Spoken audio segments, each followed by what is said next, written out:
그러면 저희 묵도하고 묵도하고 시작하도록 하겠습니다. 묵도하시겠습니다. 할렐루야. 사랑해 주님 감사합니다. 이 안식일 늦은 시간까지 주님의 이 청년들이 주님의 성전에 모여서 하나님께 찬양을 드리고 기도하며 하나님 말씀 듣는 시간 되었습니다. 주님, 이 청년들의 마음을 주님께서 헤아리시고 이 하나님의 사랑하는 마음을 깊이 여기셔서 축복해 주시옵기를 간절히 원하옵나이다. 청년들 이 세상 살면서 어려움과 또 고민도 많을 걸로 생각합니다. 거기에 신앙까지 또 돈독히 가져야 되니 더욱더 힘든 일이 많은 걸로 알고 있습니다. 그러나 실망치 않고 우리 하나님을 사랑하는 마음으로 하나님 성전에 왔으니 주님께서 큰 사랑으로 또 큰 은혜로 이 청년들 축복해 주시옵소서. 오늘 예배 시간 하나님의 말씀을 사랑하는 마음으로 하나님 말씀에 온 마음을 다하여 귀를 기울이고 하나님을 더 깊이 사랑할 수 있는 시간 되기를 원합니다. 주님께서 가르치는 자, 배우는 자 모두에게 함께 하셔서 은총을 더하시옵소서. 할렐루야. 아멘. 자, 이스라엘의 신앙 회복이라는 제목으로 하나님 말씀 증거하겠습니다.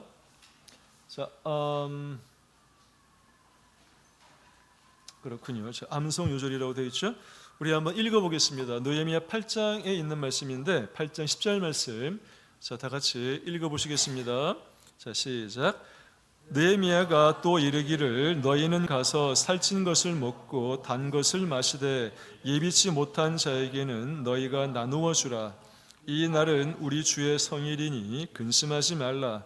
여호와를 기뻐하는 것이 너희의 힘이니라 하고, 마지막에 붉게 이렇게 글자로 해놓은 여호와를 기뻐하는 것이 너희의 힘이다라고 하는 것, 참 은혜로운 말씀인 것 같습니다. 여러분 인생의 힘은 무엇입니까? 하나님으로 인해서 하나님을 목적으로 기뻐하는 것, 이게 우리의 힘이라고 하는 것. 여러분에게 하나님이 있다라고 하는 것, 하나님이 함께 하신다라고 하는 것이 여러분 삶에 힘이 되고 있는지 물어보고 싶습니다. 힘이 되기를 바랍니다. 우리는 하나님의 백성이기 때문에 하나님께서 우리의 힘이 되어주신다고 하셨으니 인생의 다른 어떤 기쁨보다도 하나님이 나의 하나님 되심을 기뻐하는 것이 좋을 것 같아요. 자, 오늘 말씀, 자, 이걸 눌러야 되는군요. 자, 생각 열기. 자, 이스라엘 백성은 70년 동안 바벨론 포로 생활을 했습니다. 자, 그리고는 70년 만에 돌아오죠. 그죠? 자, 돌아옵니다. 70년 만에 이 이스라엘 땅으로 돌아온 이스라엘 사람들은 어떤 심정이었을까요?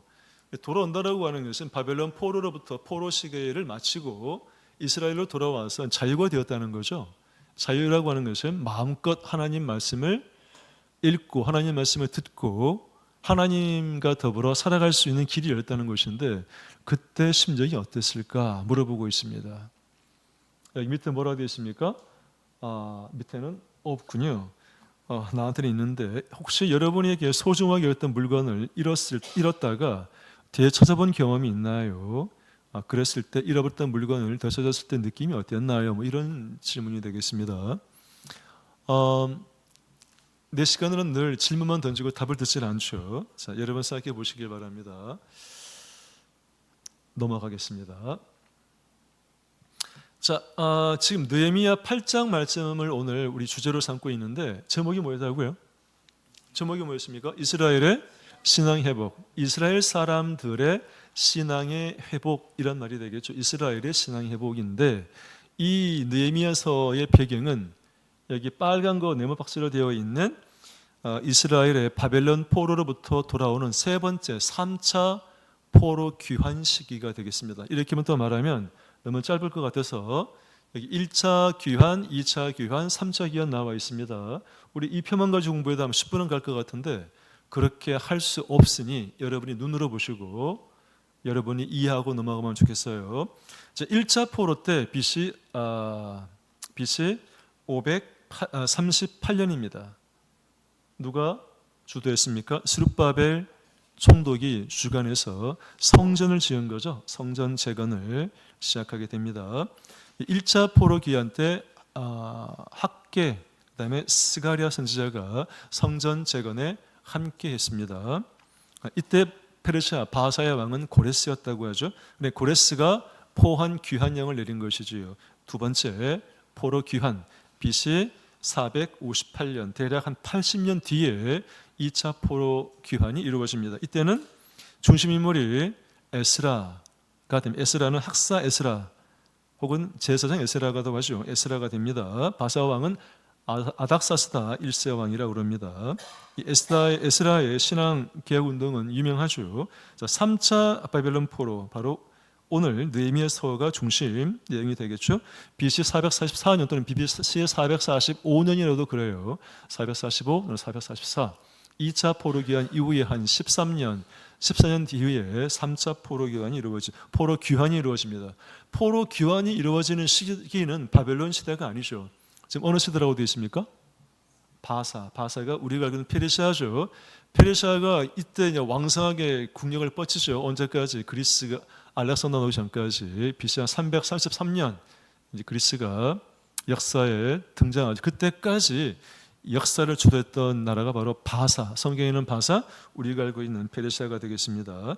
느헤미야 때 3차 포로 귀환 때 느헤미야가 뭐를 했는가 하면은 성벽 재건을 합니다. 성전은 재건하는 것이 아까 전에 1차 때 BC 538년 때 성전 재건은 538년 시작해서 금방 이루어지는 것이 아니고 538년 포로 귀환 돌아와서 536년 BC입니다.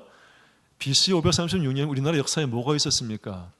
우리나라 역사에는 배운 것이 없어요. BC에 대해서는 한국 역사는 언급하는 게 없죠. 심지어는 중국 역사도 비슷해요. BC 500년경의 중국 역사가 뭡니까?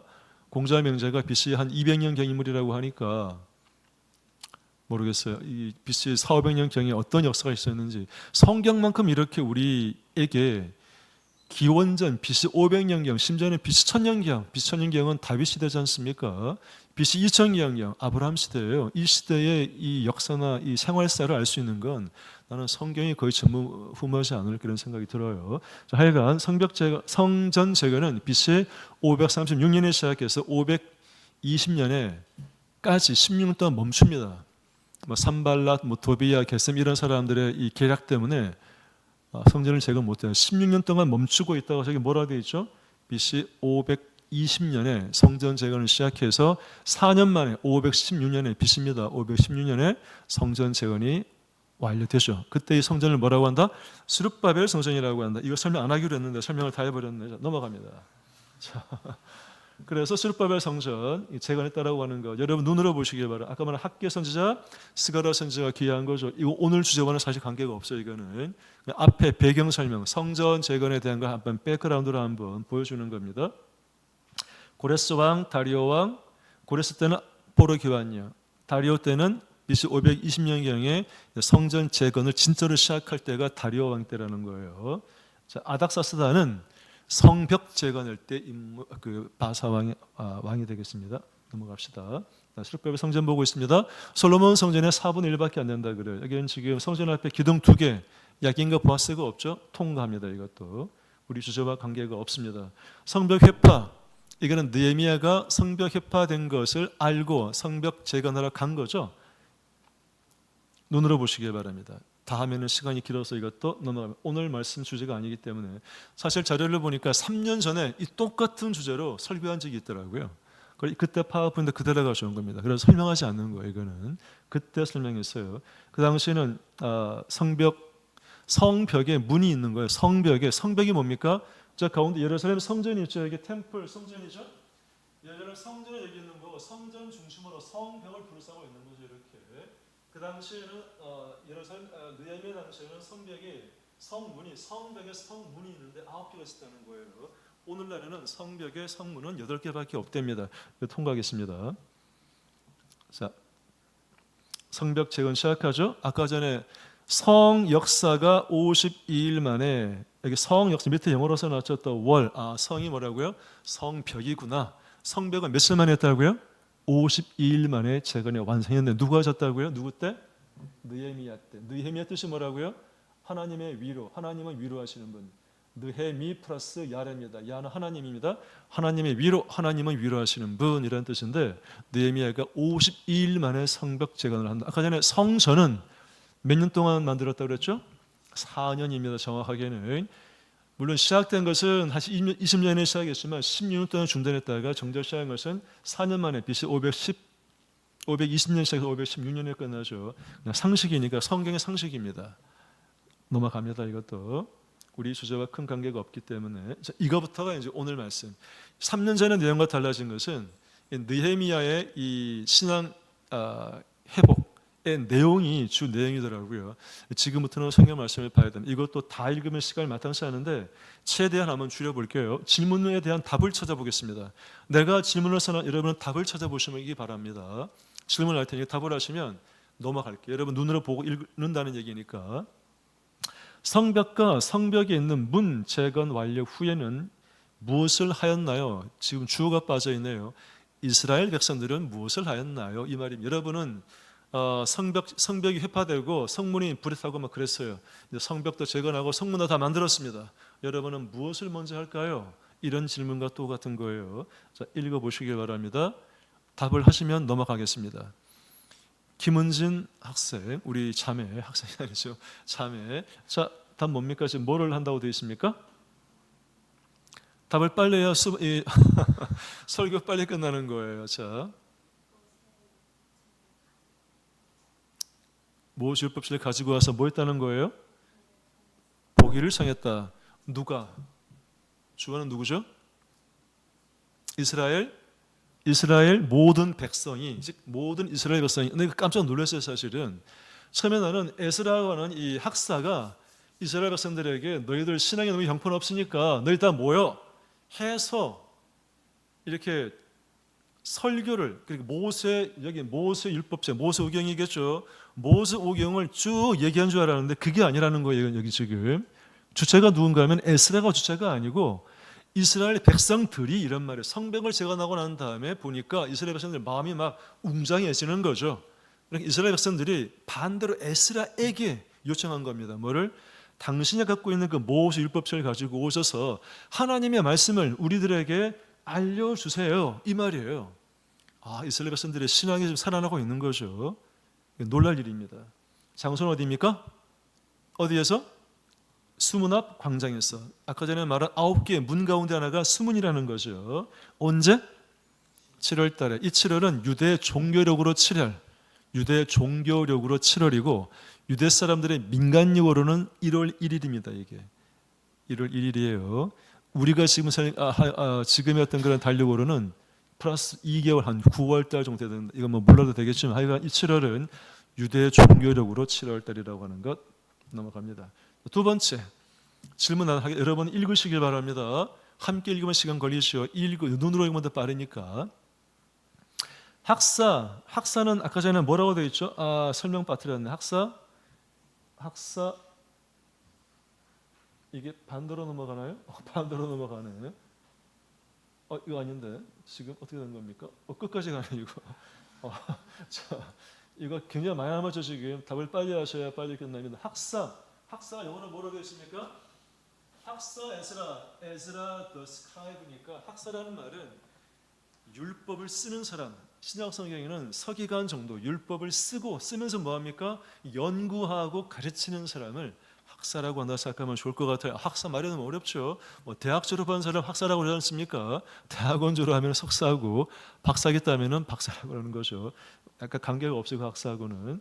다시 학사 에스라가 말씀을 선포한 대상과 시간은, 자 질문하겠습니다. 답을 하시면 넘어간다고 그랬습니다. 여러분은 눈으로 읽으라고 그랬습니다. 자 우리 최선미 자매님, 자 누구한테 말씀을 선포했습니까? 당연히 이스라엘 백성들이겠죠. 그걸 묻는 게 아닙니다. 이스라엘 백성들 중에 누구냐는 거예요. 누굽니까?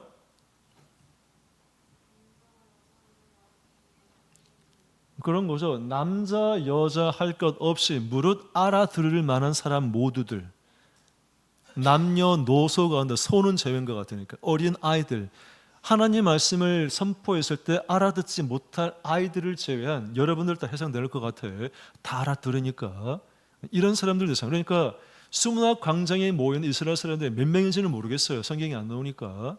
어쨌든 어린 아이를 제외하고는 대부분의 사람들이 다 왔다는 거죠. 시간은 계속 선미자매님. 새벽부터 오정까지. 오정이 뭡니까? 반대로 하면 뭐가 돼요? 오정 뒤집으면은 정오가 되는 거. 정오가 몇 시입니까? 12시입니다. 새벽은 보통 아침 6시를 가리킨다고 그래요. 아침 6시부터 12시까지 6시간 동안 하나님의 말씀을 들었다. 누가? 이스라엘 백성들이. 어린 아이를 제외하고는 전부 다.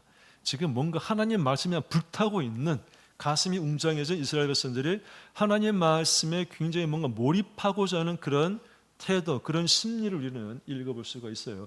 8절은 그냥 참고로만 하시는데 8절은 다음에 나오니까 그래도 봅시다. 여기 하나님의 율법책을 낭독하고 뜻을 해석함에 누가 있습니까?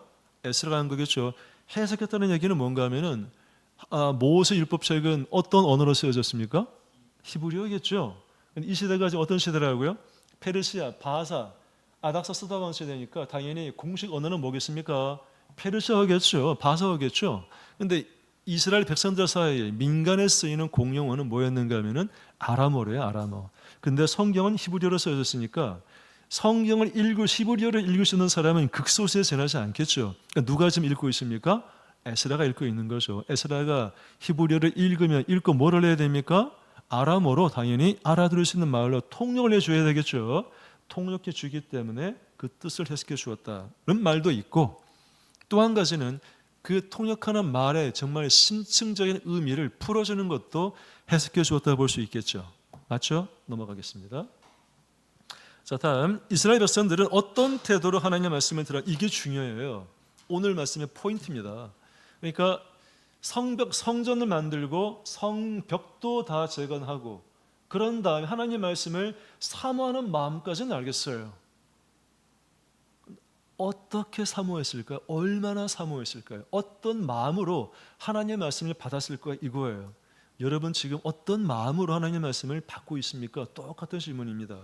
이게 느헤미야 8장 5절, 6절, 8절, 9절에 나와 있는데 중요한 부분만 딱 발췌해놨으니까 그냥 이거는 빨간 줄로 한번 읽어볼게요. 첫 번째는 뭐라고요? 일어섰다. 에스라가 모세율법책을 딱 꺼내자 펼치자 뭐 했다고요? 이스라엘 백성들이 자리에서 일어났다는 거예요. 하나님을 뵌 게 아닙니다. 하나님 말씀 책을 열었는데 이미 전부 다 일어났다. 뭔가 이 경외심을 가지고 하나님 말씀에 대한 이 사모함이 느껴지죠. 두 번째, 모든 백성이 손을 들고 아멘 했다는 거예요. 하나님 말씀을 듣고 감동한 거죠. 하나님 말씀이 뭡니까? 막 가슴을 찌르는 거죠. 막 폐부를 찌르는 겁니다. 스스로가 회개하게끔 만드는 거죠. 그러니까 아멘 하면서 이렇게 응답하는 거죠. 그 다음 몸을 굽혀 얼굴을 땅에 대고 여호와께 경배하였다. 우리 설교 말씀 시간에 하나님 말씀 드릴 때 너무 감동적이어서 바닥에 머리 막 대고 이렇게 한 적이 있습니까, 여러분? 우리는 다 근엄하게 다 자리에 앉아서 하나님 말씀 듣잖아요, 그죠? 근데 이 당시에는 뭐라고요? 그러니까 하나님 말씀을 제대로 들은 사람이 없다는 거예요. 모세 율법책의 내용을 모르는 사람들이 많았다는, 그렇게 해석해 볼 수 있어요. 그러니까 이스라엘 백성들이 성전과 성벽 재건 끝나자 말씀에 갈급해 있는 거죠. 근데 얼마나 갈급했는가는 이 사람들의 태도를 보고 알 수가 있는 거죠. 얼굴을 바닥에 대고 하나님께 경배했다. 고개를 들고가 아닙니다. 얼굴을 땅에 대고 죄인이라는 거죠. 하나님 말씀을 지키지 못한 저희를 용서해 주십시오. 저희는 죄인입니다. 다시 하나님 말씀대로 살고 싶습니다라고 하는 그 절절한 표현을 몸을 굽혀 얼굴을 땅에 대고 경배했다. 그 다음 뭡니까? 8장 8절에 뭐라고 되어 있는가 하면은 에스라가 낭독하는 것을 다 깨닫게 되었다라고 하는 겁니다. 하나님께서 하나님 말씀을 갈급해하는 자들에게 그 의미를 깨달을 수 있는 귀와 마음을 열어주었다는 거예요. 마지막, 이렇게 백성들이 하나님의 율법 말씀을 깨닫게 되자 뭐를 했습니까? 막 기뻐 춤을 춘 게 아니라 뭐라고 되어 있어요? 말씀을 듣고 다 뭐 했다고요? 우는지라. 여러분 하나님 말씀 듣고 운 적 있습니까? 다들 있죠. 설교 시간 운 적은 드물겠지만 여러분이 골방에 들어가서 홀로 하나님 말씀을 들고 펼치고 한번 읽어볼 때 하나님 말씀이 내 삶과 막 다 들어오는 거예요. 내 삶으로. 내 가슴을 찌를 때 하나님 말씀이 내 마음을 움직일 때 내 인생을 하나님이 어떻게 주관하시고 어떻게 인도했는지가 느껴질 때가 있죠. 하나님 말씀을 읽으면 눈물 날 때가 있습니다. 아직 그런 적 없습니까? 그럴 때가 옵니다. 어떨 때입니까? 삶이 고달프고 힘들 때. 그때 하나님 말씀은 더욱더 달콤하죠. 그러면 이게 대비가 되기 때문에 막 북받치는 거죠. 이 어렵고 고난하고 외롭고 고달픈 삶 중에도 하나님 말씀이 이렇게 달콤하게 느껴지니 얼마나 마음 뭉클하겠습니까? 그런 경험 해 보시기를 바랍니다. 자, 그런 심정이었다는 것이지요. 그런 심정입니다. 자, 넘어갑니다. 자, 다음. 자, 울고 있던 이스라엘 백성을 느헤미야는 어떻게 위로합니까? 여러분 눈으로 다 읽으시기 바랍니다. 질문하겠습니다. 답을 해주시기 바랍니다. 우리 다연, 예은, 다은, 자, 김다은 자매님, 자, 울고 있던 이스라엘 백성은 느헤미야는 어떻게 위로를 합니까? 울지 마, 이렇게 말을 했는지 성경에 나오는 말씀으로 말해주면 되겠습니다.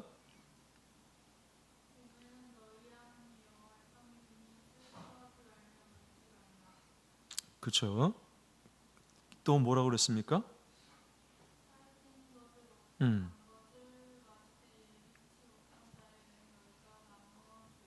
그렇죠. 또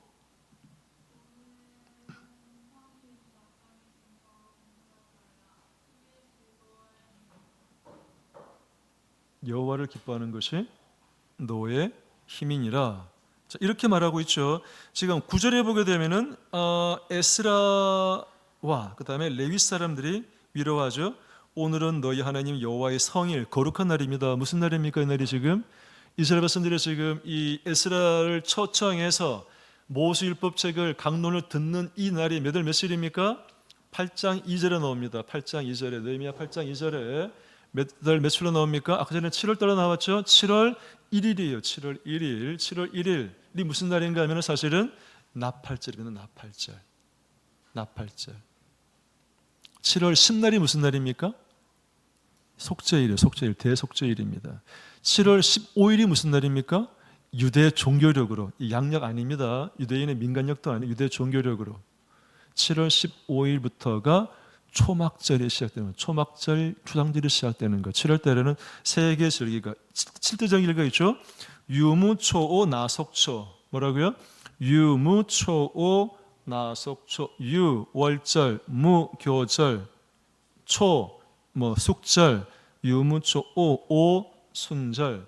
유무, 초오, 그 다음 뭐라고요? 나속초.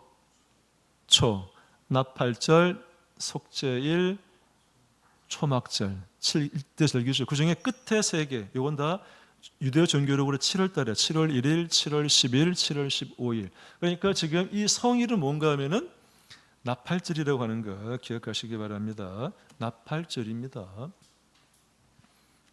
보통 추수감사하는 그런 날이기도 하고요.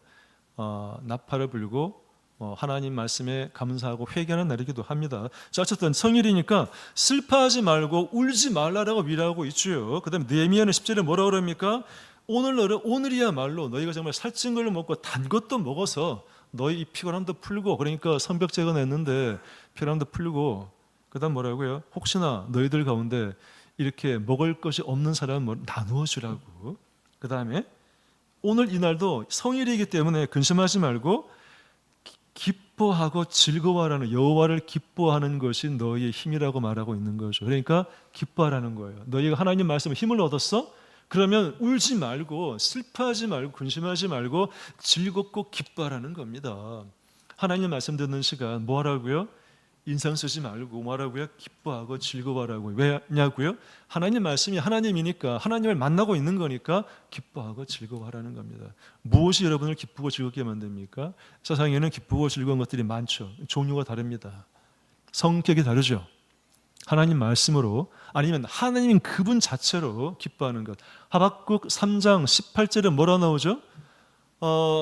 무화과 나무가 무성치 못하고 포도나무가 열매가 없고, 그 다음 뭐죠? 감람나무에 소출이 없고 밭에 먹을 것이 없고 우리의 양이 없고 외양간에 소가 없을지라도 너희는 여호와로 인하여 기뻐하고 구원의 하나님으로 여호와로 인하여 즐거워하고 구원의 하나님으로 인하여 뭐하라고요?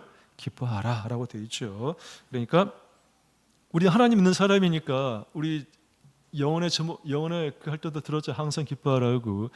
기뻐할 수 없어요. 세상 살이 어떻게 세상 살면서 기뻐할 수 있습니까? 학교 여러분 수업 시간 막 기쁘게 수업 듣습니까? 그렇게 할 수 있는 마음은 갖고 있어야죠. 하나님 믿는 사람이라면은. 현실은 그렇지 않지만 하나님 믿는 사람이니까 하나님으로 인하여 기뻐하는 거죠. 세상에 공부 때문에 기쁜 것이 아니고 세상에 직장 생활을 기뻐하는 것이 아니고 내 마음, 내 속에 하나님이 계시니까 그리고 하나님이 나와 함께 하시니까 내가 함께 하나님과 하니까 기쁜 거죠. 그 기쁜 마음으로 기쁘지 않는 세상을 헤쳐나가라는 겁니다. 밀고 나가라는 거죠. 그 반대로 되지 말고 세상에 공부가 나를 짓누르고 직장이 나를 짓누러서 우울해질 것이 아니라 그 반대로 하라는 거예요.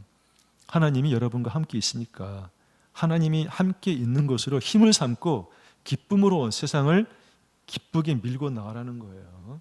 이렇게 지금 느헤미야가 위로를 해주고 있다는 겁니다. 넘어가겠습니다. 자, 이스라엘 민족은 초막절을 어떻게 지킵니까? 아까 전에 나팔절이라고 그랬잖아요. 근데 이번엔 또 뭐라고 느헤미야가 말을 하는 거냐면 이렇게 이스라엘 백성들이 막 하나님의 말씀을 깨닫고 찔림을 받고 하니까 이제 느헤미야가 초막절을 지키라고 말하고 있는 거예요. 이제 어떻게 지키는가? 초막을 지키고 하는 것이겠죠. 그렇죠? 여러 곳에 광장에 뜰 안에 하나님의 전뜰에 여러 곳 초막을 짓고 초막절을 지내라. 그리고 즐거워하라. 며칠 동안 지내라고 되어 있습니까? 초막절 며칠 동안 지냅니까? 7일 동안이라고 되어 있습니까? 맞죠? 그렇습니다. 자, 이것도 초막절이 뭐 하는 날입니까? 참? 이스라엘 백성들이 초막절 풀로 텐트를 만들어서 그 안에 들어가 살라는 게 초막절이거든요. 일주일 동안. 지금도 이스라엘 백성들 하고 있나 봐요. 이스라엘 백성들이 광야 40년 동안에 뭐를 했습니까? 장막 생활을 했잖아요. 그렇죠? 그거를 기억해서 뭐를 기억하는 겁니까? 장막 생활이 막 즐겁고 기쁩니까? 그렇지 않을 거 아니에요. 그러니까 그 광야 40년 동안에 장막을 치고 살았던 조상들의 고통과 목마름과 배고픔과 힘듦을 한번 느껴보고 공감해 보라는 거죠. 그리고 하나님께 가까이 하고 하나님을 경배하라는 의미에서 이 초막절을 지키라고 하는 겁니다. 아시겠죠? 자, 됐습니다. 이렇게 느헤미야가 이스라엘 백성들에게 신앙 회복을 촉구하는 거죠. 근데 약간 좀 이상하지 않습니까? 구체적인 대안이 없네요. 근데 깨끗한 게 뭡니까? 모세 율법책 가지고 읽어주는 거, 읽어주십시오. 읽었더니만 눈물을 흘리고, 그죠? 얼굴을 바닥에 대고 하나님 경배하기도 하고, 초막절을 지키고, 막 눈물 흘리고 하니까 기뻐하고 즐거워하라고 말하고, 이게 끝이야. 이것도 중요한 거 아닙니까? 더 중요한 거는 다음에 나와 있어요. 실제로 느헤미야가 신앙개혁, 종교개혁을 해요. 그거는 오늘 8장에 안 나와요. 그래서 그냥 눈으로 보고 넘어가는 것으로. 구체적인 거 10장에 나오는 건데 이렇게 말씀에 찔림을 받은 사람들한테 구체적인 대안을 제시하는 거예요. 느헤미야가 10장에 나오면 눈으로 읽으라고 시간 주는 거예요. 11조 지키라고 하는구나. 안식일을 지키라고 하는구나. 이방인과 결혼하지 말라고 하네. 성전이 잘 운영돼야 되니까 성전 세금도 좀 내고, 그죠? 이렇게 하라고. 또 토지, 그러니까 결실한 산물의 첫 번째 결실물을 하나님께 내고 이런 것들 얘기하고 있다는 거죠. 통과하겠습니다. 자, 오늘 말씀 결론. 자, 오늘 이스라엘의 신앙 회복에 주는 교훈 뭡니까? 성벽제건 그 이상 중요한 하나님 말씀 회복. 그렇죠? 주의 법을 사랑하는 자에게는 큰 평안이 있으니 너희에게 장애물이 없으리로다. 뭐를 사랑해야 됩니까? 하나님 말씀을 사랑합시다. 하나님 말씀을 듣고 뭐를 해야 됩니까? 눈물을 흘릴 정도로 하나님 말씀을 사랑해보자. 하나님 말씀은 꿀보다 달다. 이렇게 말했죠. 하나님 말씀을 사랑하셔야 됩니다. 하나님 말씀이 하나님이기 때문이죠. 인생에 고난이 있고 어려움이 있을 때 반드시 뭘 해야 됩니까? 하나님 말씀 앞으로 가야 돼요. 하나님 말씀을 펼쳐봐야 돼요. 여러분 평상시에 마음에 잘 담기던 그 구절들을 읽어보면은 고민이 해결됩니다. 외로움을 스스로 해결하려면 절대 해결되지 않습니다. 어려움을 스스로 해결한다고 안 됩니다. 하나님 말씀 한번 넘겨서 읽어보시기 바랍니다. 희망이 보입니다. 두 번째, 하나님 말씀을 들을 때 어떻게 들어야 되는가 하면은 통회하고 애통하는 마음으로 하나님 말씀을 듣고 하나님을 경외하는 태도를 가져야 되겠다. 아까 전에 뭐랬습니까? 얼굴을 땅에 대고 하나님을 경배했다. 이런 말씀이, 이런 태도가 필요하죠. 우리 또한 하나님 말씀을 들을 때, 또 하나님 말씀을 읽을 때 뭐라고요? 통회하는 마음으로. 통회가 뭡니까? 저기 읽어봅시다. 뭡니까 지금? 이사야 66장 2절 말씀 다 같이 읽어볼게요. 자, 시작. 무릇 마음이 가난하고 심령에 통회하며 나의 말을 인하여 떠는 자, 그 사람은 내가 권고하려니와. 이런 태도로 우리가 하나님 말씀을 받아야 될 것 같아요. 마음이 가난하고 심령이 통회하며 하나님 말씀을 받으라. 통회란 말은 영어로 뭔가 하면은 브레이크입니다. 브레이크, 하트 브레이크예요. 마음을 깨는 거예요. 아까 전에 뭐랬죠? 찔림을 받는다 그랬죠. 마음이 찔림을 받는다. 이게 심령이 통회하는 겁니다. 하나님의 말씀을 듣고 마음에 찔림을 받는 거예요. 탁탁 찔려서 아픈 거죠. 하나님의 말씀이 내 마음에 박힐 때 박히게끔 하라는 거죠. 그러니까 하나님의 말씀이 귀로 듣고 통과해서 나는 것이 아니라 내 마음판에 박혀서 마음이 아플 정도로 하라는 얘기예요. 즉 그 말씀을 내 것으로 내 가슴에 새기라는 거죠. 똑같은 맥락입니다. 하나님의 말씀을 가볍게 들으면 안 돼요. 하나님의 말씀이 곧 하나님이기 때문에 그렇습니다. 그 다음에 하나님의 말씀을 인하여 뭐 하라고요? 떨라고 그랬어요. 하나님의 말씀 듣고 여러분 떱니까? 내 장인어른이 있는데 돌아가셨습니다. 장로님으로 계시다 돌아가셨는데 돌아가시기 얼마 안 돼서 하시는 그 말씀, 뭐 유언의 말은 아니지만 나는 하나님이 두렵다 이런 말씀을 하시더라고요. 하나님이 두렵다. 그분이 하나님을 두려워하실 분이 아니에요. 평생 설교하신 분이기 때문에.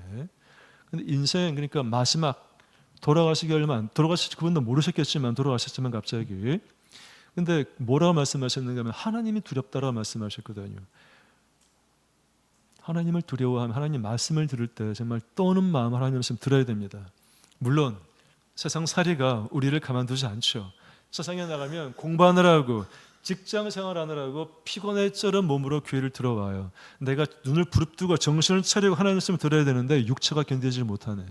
조는 거죠. 50% 이해합니다. 그럴 수 있겠다. 뭐 나 또한 그런 경험이 있으니까. 어떨 때는 졸리면 막 무릎을 꿇고 앉고 막 그랬는데 나이가 들다 보니까 진짜 육신이 약해지면 하나님 말씀이 선포되어도 눈 감고 좋을 수 있겠군 이런 생각이 들어요. 그러나 여러분은 아직은 젊은 나이니 하나님 말씀을 받을 때 그런 태도를 받는 게 중요한 것 같아요. 떠오는 마음으로, 두려워하는 마음으로. 왜냐고요? 하나님 말씀이 하나님이고 그 하나님 말씀으로 뭐를 하니까 심판하기 때문에 그렇습니다. 하나님이 뭐로 심판합니까? 우리 행위로 심판하죠. 행위를 심판하는 기준은 무엇입니까? 말씀으로 우리 행위를 심판하시겠죠. 내 이웃은 내 몸과 사랑하라 했는지 물어보겠죠. 안식을 기약하여 거룩시키라. 하나님 말씀의 근거에 심판하시겠죠. 나중에 하나님 말씀을 떠는 태도, 하나님을 경외하는 마음으로. 세 번째, 그다음에 하나님의 말씀을 듣고 마음의 찔림을 받았으면 뭐를 해야 됩니까? 정말 중요한 것은 실천하는 게 중요한 거죠. 자, 마태복음 7장 21절 말씀 다 같이 읽겠습니다. 시작. 나더러 주여 주여 하는 자마다 천국에 다 들어갈 것이 아니요 다만 하늘에 계신 내 아버지의 뜻대로 행하는 자라야 들어가리라. 하나님의 말씀을 듣고 읽는 것도 축복받는 일이지만 안 읽는 사람보다는 낫죠. 읽고 듣는 사람이. 그러나 정말 더 훌륭한 것은 읽고 듣고 그 말씀을 뭐 하는 거요? 지키는 것. 요한계시록 말에 의하면은 듣고 읽고 지키는 것. 여기는 뭐라고 그랬습니까? 하나님의 말씀대로 행하는 것. 이것이 가장 중요하겠다. 100% 행할 수는 없겠지만 행하려고 애를 쓰고 점점점 행하는 쪽으로 나아가고자 노력하는 것이 우리 인간의 해야 될 일인 것 같습니다. 오늘 설교는 여기까지입니다. 자, 우리 말씀 기억하면서 기도하도록 하겠습니다. 사실은 이렇습니다. 여러분은 뭡니까? 우리는 다 뭐죠? 하나님의 성전이죠. 고린도전서 3장에 보면 이런 말이 나오죠. 너희는 하나님의 성전인 것과 하나님의 영이 너희 속에 거하시는 걸 알지 못하느냐. 우리 속에 우리가 뭐라고요? 하나님의 성전이네요. 하나님의 성전인 우리죠. 우리 몸에도 성벽이 있나요, 여러분? 오늘 말씀 뭡니까? 성전도 짓고 성벽도 만들었다는 거 아니에요? 우리가 성전이라고 그랬습니다. 우리 마음에도 성벽이 있나요? 말씀으로 성벽을 잘 이렇게 만들어 놨겠죠. 마귀가 공격하지 못하게끔. 성벽의 용도는 뭡니까? 성전을 보호하기 위해서 성벽이 있는 거 아니에요. 우리 몸이 성전이라고 하니까 우리 몸을 보호할 수 있는 성벽, 뭐로 우리가 보호할 수 있습니까? 마귀로부터? 말씀으로 또는 기도로, 성령 기도로. 그렇죠? 우리가 성전이고 우리 몸에는 이미 성벽이 있는 거예요. 성령과 말씀으로. 그렇죠? 세 번째는 뭐를 해야 됩니까? 이걸 갖다가 실천할 수 있는